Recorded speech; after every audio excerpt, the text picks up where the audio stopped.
first moved here, well, I've been in Dagenham for 18 years. I first moved here when I was 5 years old, and I lived there right from then up until 2019. And this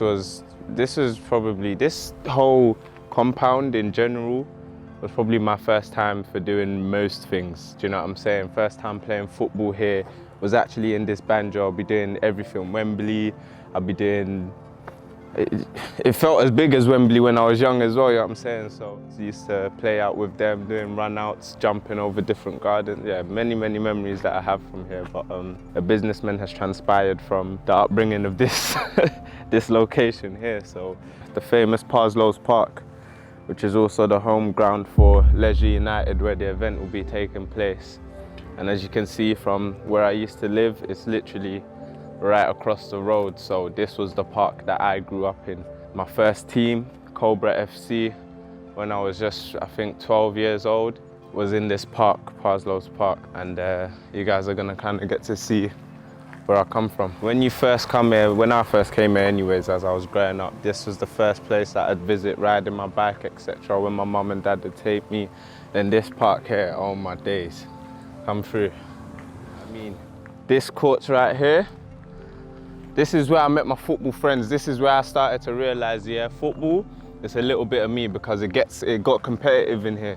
I'm talking about, I'm 7, 8 years old, and there's some 12, 13-year-olds here as well, and they're bullying guys, but I just wanted to play the football, and the football just always wins at the end of the day, you know what I'm saying? This right here brings back a lot of memories. Like, it don't get better than this, honestly. We need about 10 more of these. Yeah, because I feel like this is a major part of just growing up in general, you know, being free, coming to the courts, everyone here for the same thing. No real fights breaking out like that, no things like that. Just literally come in, we play ball on a concrete floor. I used to do slide tackles, I used to do overhead kicks, all on this same concrete. I remember, but yeah, man, it's quality. It's quality. So as I say, this is the introduction to Parslows Park.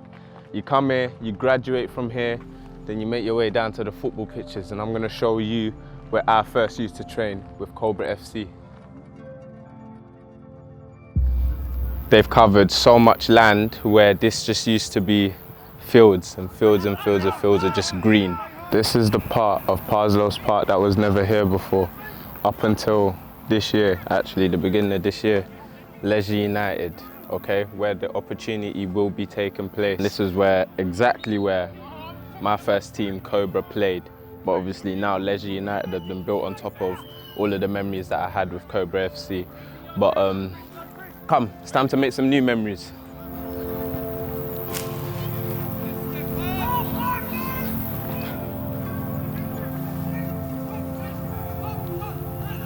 I'm a Man United fan, so I used to watch Man United back in the glory days.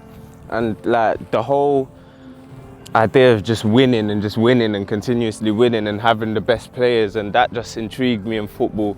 And then one of these days my dad brought me to this park and he told me there's trials going on for this team, Cobra FC. I think if you like football, you should get involved. I got involved, and obviously at this point I was playing little bits of football here and there. I never had no real team experience of football, but I was really good, and Cobra took me in straight away, and that's kind of where my love for football built. It only really excelled when I got to Euro Dagenham, and that's a whole nother, we have to visit Euro Dagenham for you guys still, that's a whole nother journey. But yeah, it started here, and that's essentially how I got into football. And as I say, all of the football businesses and the brands and the showcase teams, they all operate out of this area. So Leisure United, the Bobby Moore Sports Hub. Yeah, man, part of the documentary. You feel me? That's Jesse, one of the best at Leisure United right now, man.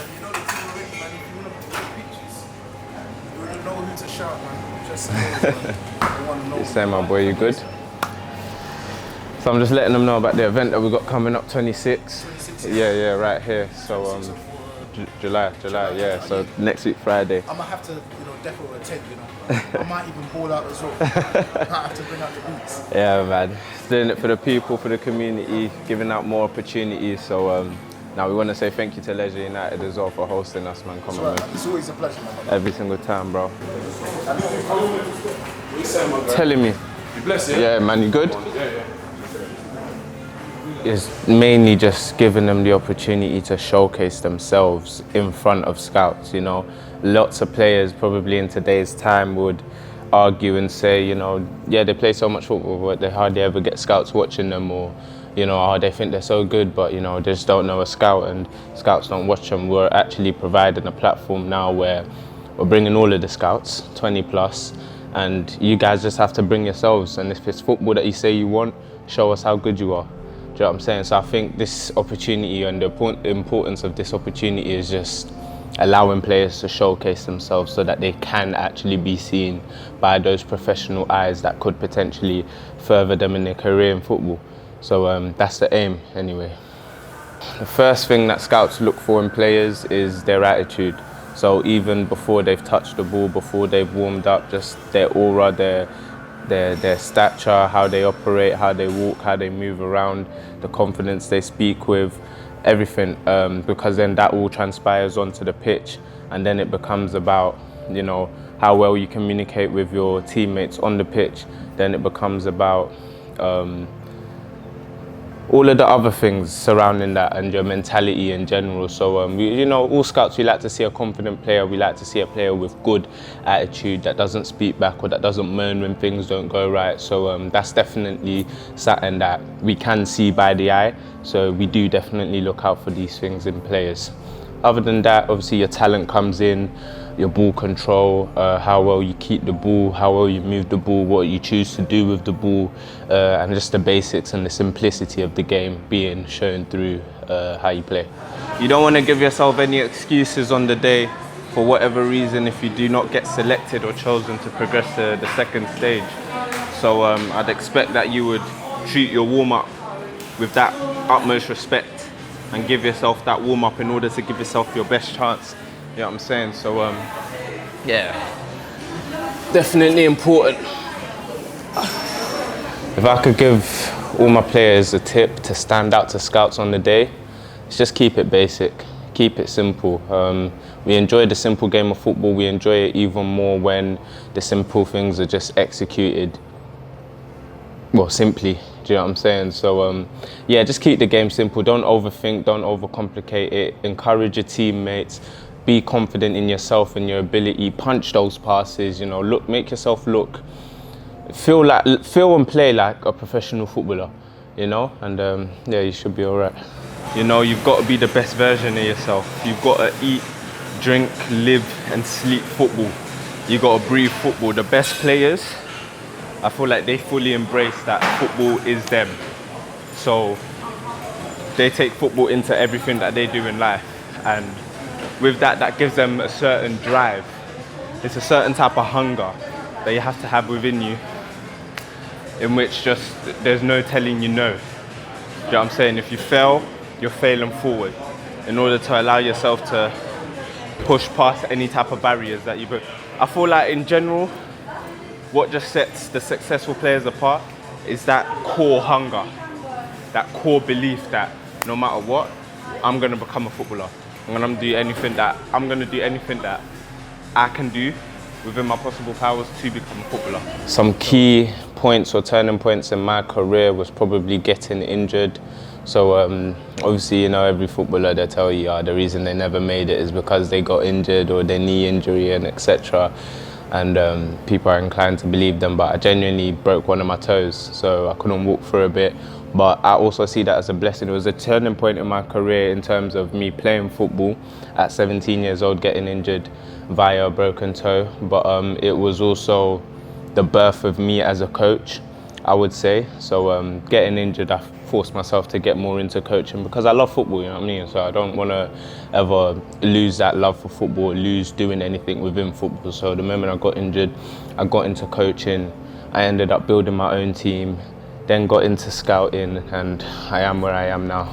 You see, my dad always used to say to me that professional footballers are professional footballers for a reason. They train 4 times a week, they play at least one match, minimum of 1 matches a week.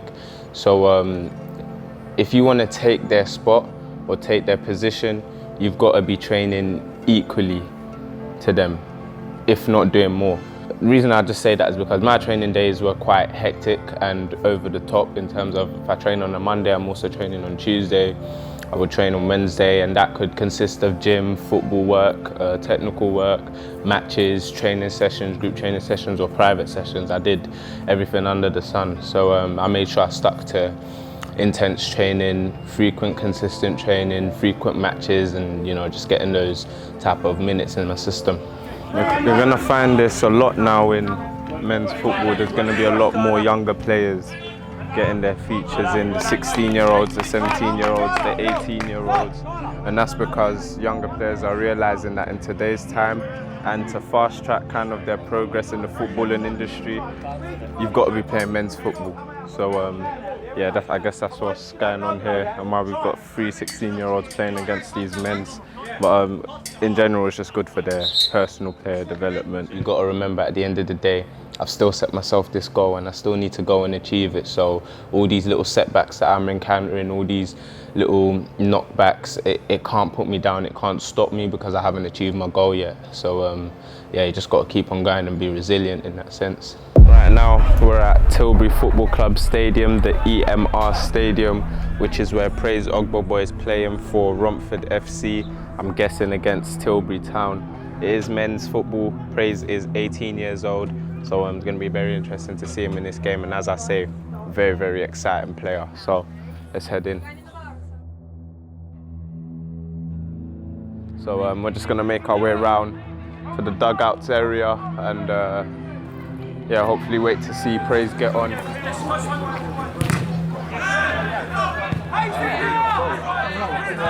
So I went to go get myself situated, as our scouts do, and we're in the second half now. Number 13, that's Praise Ogboboy, who I'm here to watch.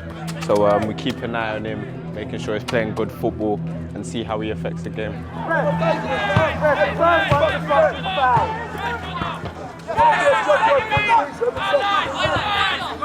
I fancy this game still.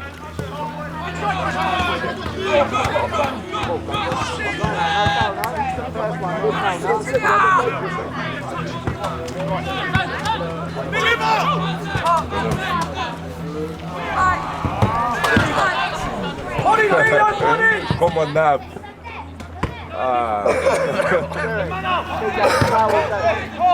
I feel as though me playing football, the type of player that I was, I had a slight attitude problem, I guess you could say, which meant on the pitch, if things didn't go my way, I'd lose my head a lot. So I'd say one of the most valuable pieces of advice that I'd say I probably still use in everyday life is keep your head, stay level-headed, no matter what happens in a match, whatever setbacks you encounter in a match. You just got to keep your head and continue trying to play forward, continue trying to play positive football, and don't let any type of negatives that occur in the game affect your game, So yeah, I'll put that as the most valuable piece of advice that I got playing football. And I feel as though football is going to get a lot more younger. When we were growing up, a lot of the stars and the wonder kids and the legends, or just the players that we looked up to in general, they were a lot older than us, and their talent showed through their years. But I think in today's time, you have a lot more younger footballers who are taking the world by their feet, and yeah, they're now running the whole scene. So I feel like in the next 10 years, football's just going to be a lot younger, a lot more exciting talent being showcased, a lot more younger, talented players actually getting the opportunity to play first-team professional football at the highest level of football. So yeah, football's going to evolve definitely in the next 10 years, and I think it's going to be just a younger demographic in general. He looks lethargic. He looks unfit.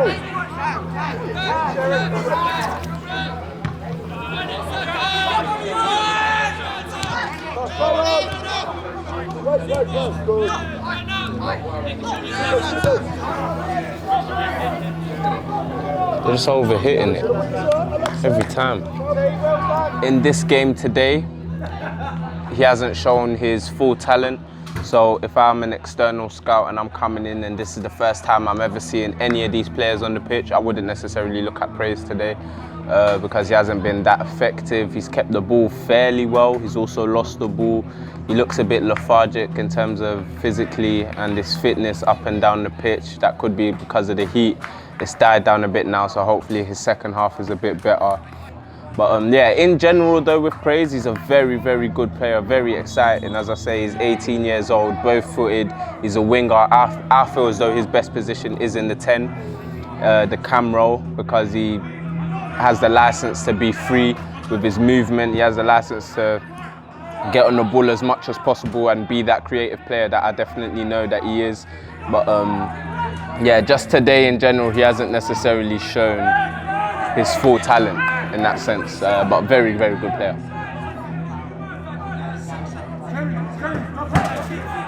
My name's Praise Obebo. Yeah, I'm 18 right now. I just turned 18 Monday, 15th of July, and I started my journey with Dagenham. Back then, I was just enjoying football. I didn't really think about the professional side and academy side. I was just enjoying football. Then when I got to year 11, that's when it hit me. I used to step up, move teams. Yeah, so what? Last year's events were live, I can't lie. So obviously, man's on the pitch. I'm doing my thing, but at that time, I'm going through, my confidence isn't really there. So I'm struggling with my confidence, innit? So right there, I'm just like, I'm playing well, innit? But I'm not playing to the level I can play, innit? But yeah, I think I did all right, but I could have definitely played better.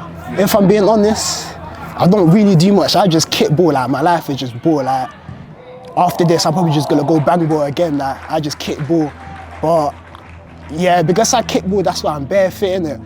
My eating, it wasn't that good, but yeah, it can be better. If I'm going to the event and there's a guy that just wants it, I think he'll make it more. You know what I'm saying? Like, if I'm just going for vibes, I don't think I'll get much. But obviously I'm going there because I want to sign a professional contract. I want something. I want my life to be about football, you know what I'm saying? Trials, I've never been on a trial, you know, it's mad. Guys always ask me if you come out of academy and that, I always say no, I've never been on academy. But I've versed a couple of academies. I went on the event with Only Elite not too long ago to Luton. We versed Luton. I thought they were decent, but obviously I didn't think they were great, innit? Because we're versing the youngest, so they didn't really like show much. But obviously I think I did well that match. And then yeah, I think that's the only academy experience I've had. But obviously most of my boys, they're in academy. Some of them are signed pro. That's what I want to do, innit? Come on the pitch. You came on in the first half. Yeah. What was the reason for that?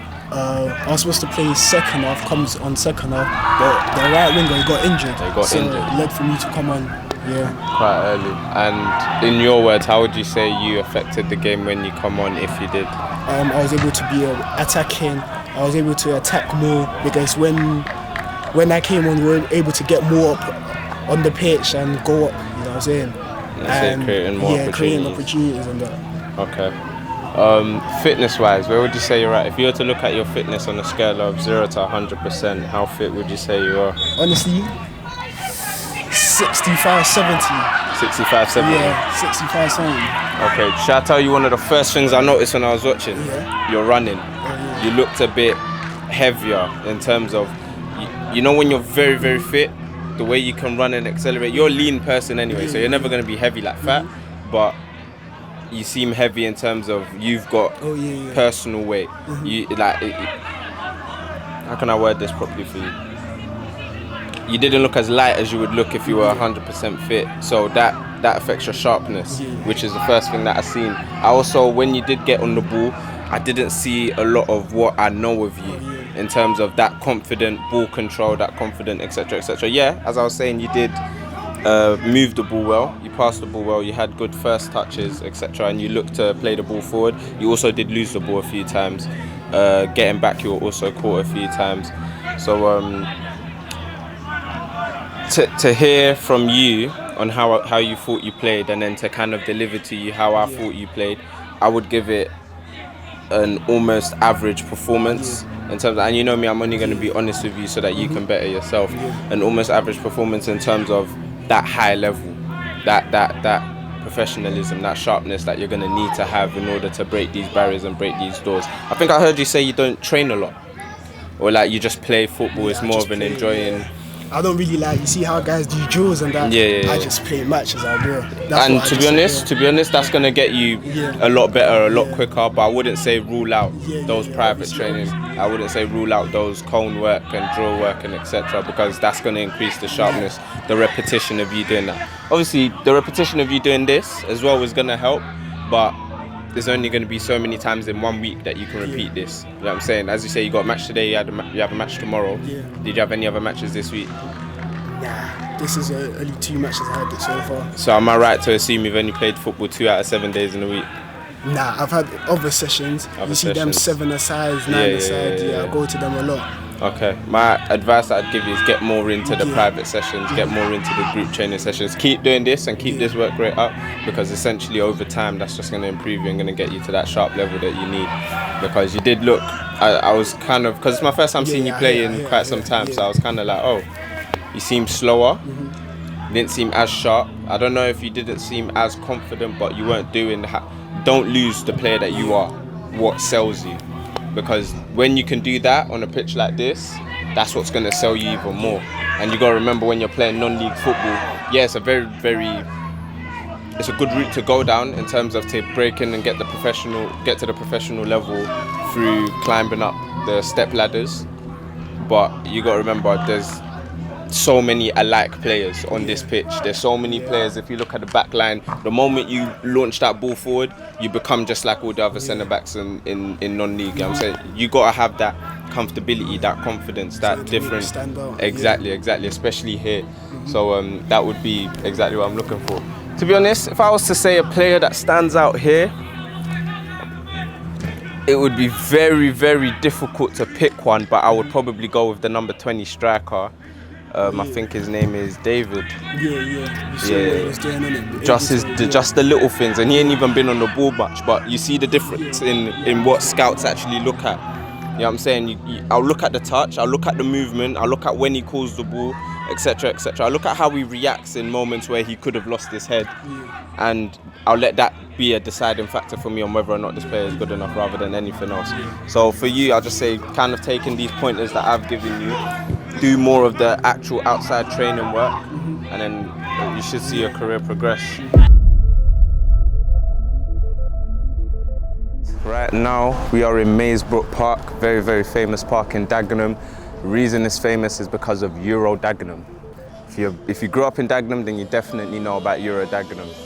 One of my early boyhood teams growing up, and there's a legendary man who owns this club. His name is Ray Jerome, and all of the best footballers, all of the great footballers definitely grew up on Ray Jerome. If I mention a few now, Josh Nichols plays for Arsenal, Ray Jerome bred.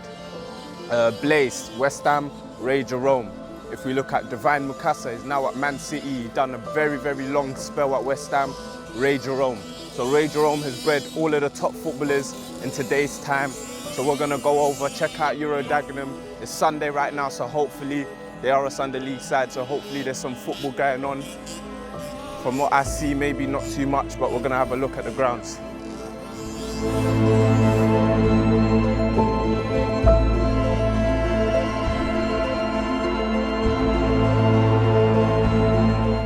We do have a game to watch today. Again, want to praise his games, so he's coming to meet us. And then after that, we're going to go over to his game and watch Only Elite versus Spotlight.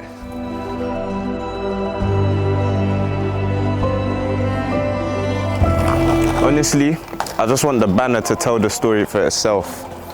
Look how old and torn up it is. Do you know what I'm saying? That should show you the value, and that should show you how long this has actually been here. London Borough of Barking and Dagenham, Euro Dagenham. It is a household name for football in Dagenham. We've produced a lot of top quality footballers who are going on now to play professional football and academy football.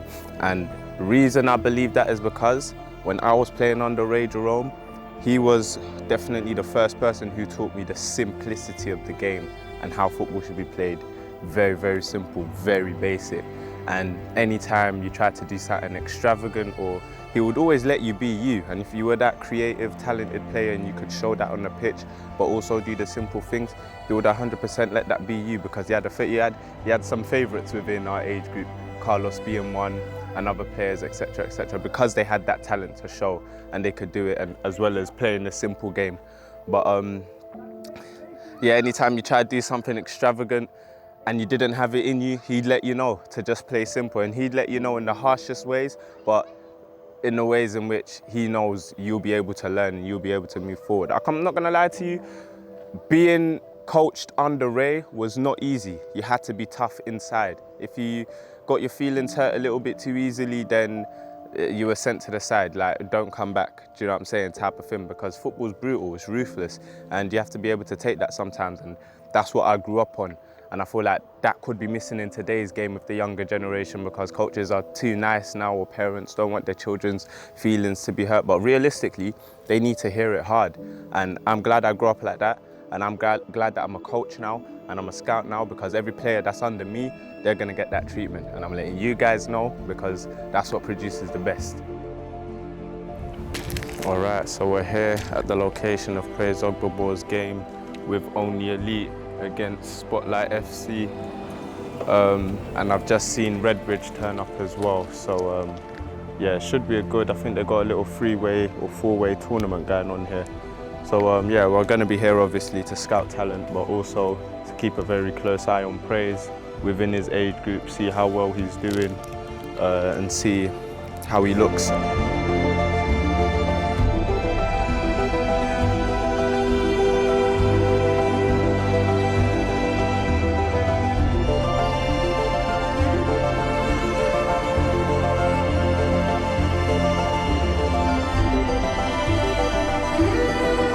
We've all been guilty of getting opportunities in life, and sometimes it grabs hold of you, and you know, you don't maybe have your best day.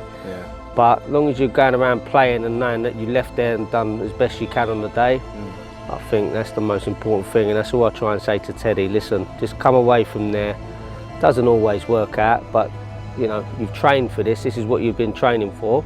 Go out, smile, but ultimately leave it all on the pitch, so you know when you get in the car at the end of the day, you did what you can, and what comes out of it is meant to be. 100%, no regrets.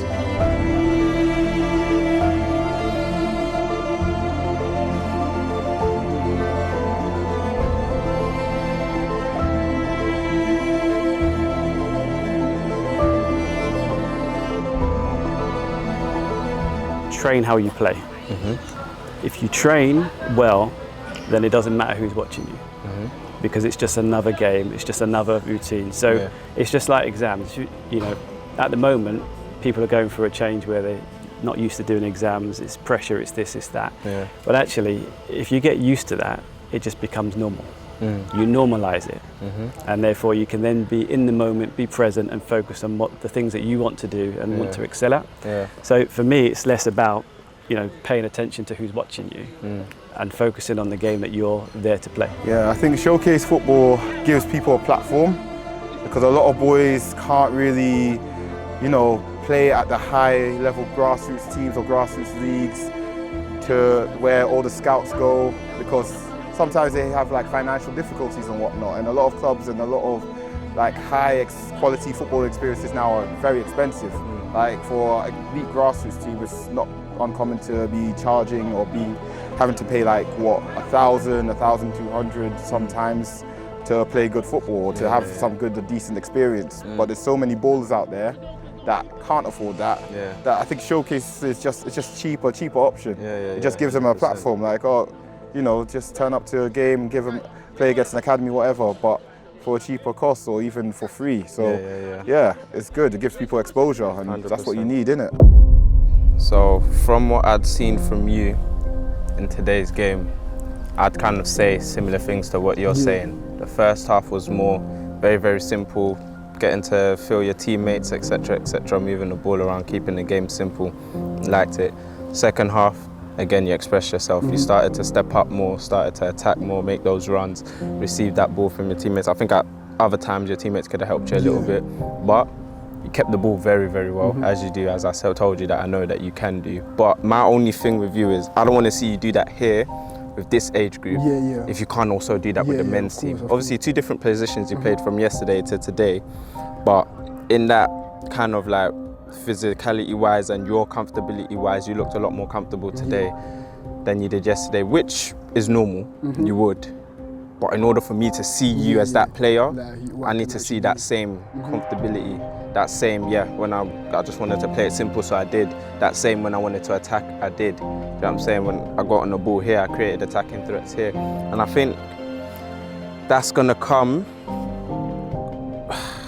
it's gonna come with a lot more of that work, you know what I'm saying? A lot more of that work. But obviously, as I say to you, keep playing with the men's, keep playing with your age group, play as much football as possible, but also train as much as possible. Even one of the parents that was on the sidelines, he had his child at Arsenal. He said, academies, they don't care about talent. They didn't pick my son to sign for Arsenal because of talent. He had something else within him. It was apparently a ball got smashed into his stomach, obviously kicked. And he didn't even care, like he took it, but because he was there on that Arsenal trial that day, he wanted to just show that he still wants to be there. It's that desire. They snatched him for that reason alone. So the reason I say that to you is because you're very, very talented. You're probably, I ain't doing this for anybody else. You're one of the most talented players I've seen in my life. So, but you're not in academy and you've never had an academy experience. So for me, it's like, okay, where are your negatives? I'm looking at that, and I have to look at that. I have to force myself to look at that, because otherwise I'll just think you're one of the best players I've ever seen, and you're not, is the reality, because you're not in an academy. But to get you there, as I want to help you to get there, others want to help you to get there. To get you there, you need to hear some of the hard truths and some of the things that you probably may not do already, meaning training maybe 4 times a week, doing those extra runs, those extra sprints, killing your whole body, finishing yourself. You can't be in any comfortable position, because if you're comfortable, you're not going to go anywhere. Do you know what I mean? You've got to get uncomfortable in order to really, but that's only if you want football. That's only if you want that pro.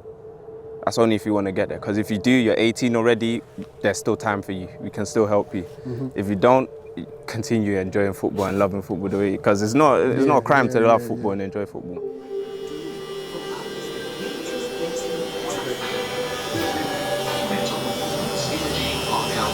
So in a little couple minutes, we're gonna get on a chair and get my hair cut, and also talk to our uncle, the barber. He knows a lot about football and footballers coming out of this area, because he's probably cut their hair once. Most of those guys that plays football, I knew them most of them from about your age. But now they come here and we talk like, they used to be my boys, but now they are my pals. We relate on a different level now. You see, when somebody, even if you knew this person from birth, the moment he has become a grown-up, he can think and reason by himself. You need to accord that person that respect. That person has an opinion already. Yeah, and I'm glad most of my boys are doing well. Not just in football. I've got a lot of boys. It's just that because boxing is not that pronounced. I've got a lot of boys that play boxing. In boxing as well, yeah? Yeah. I've got a lot of boys in boxing. There's a boy that lives just opposite here. He's in boxing. But boxing is not what people really, it takes time. So you don't really see them on TV or... No, of course, I've got a lot of them in boxing. They're channeling their energy positively. It helps them to stay disciplined. Some of them probably have aggression in them. But boxing has helped them to actually control it. You know? Even the younger people. Because they're seeing that things are happening. They're seeing that things are happening. Young people are getting involved. It's that belief that it gives them now, isn't it? Even in boxing, to be honest, obviously, there's not a lot of young people. Let's take Chido for example. The first time I saw Chido play ball, I have a conception in my mind that this boy is not a normal footballer. I saw something special in him. The first time I saw him play, I saw something special in him. Like, nah, he's not a regular footballer. And I hope he's showing signs. I hope he's able to even develop it more. And it continues like that. I hope he continues like that. It's a special talent. Definitely. It's a special talent. I feel like, you see myself, because of the type of football I grew up watching, I appreciate those players more. But obviously we still have to have that responsibility, and you still have to show them that keep your game simple, but show yourself as much as you Yeah, can. just like life. Just like life, football is phases as well. Yeah. The time is going to come where we're going to return back to the basics. Everybody's going to get tired of it, of this. Another coach is going to come, who probably is going to prioritize dribbling and holding ball and the artistry of football.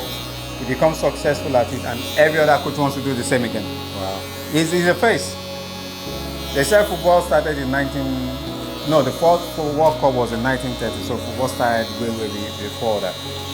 So there has been phases in football. I think we're still gonna go back to that at some point. Wow. Yeah, we're still gonna go back to that at some point. It's a trend, and because it's working now, everybody wants to be part of something that works. Success has a lot of friends, but failure, who wants to be part of something that is not that's not great? Yeah.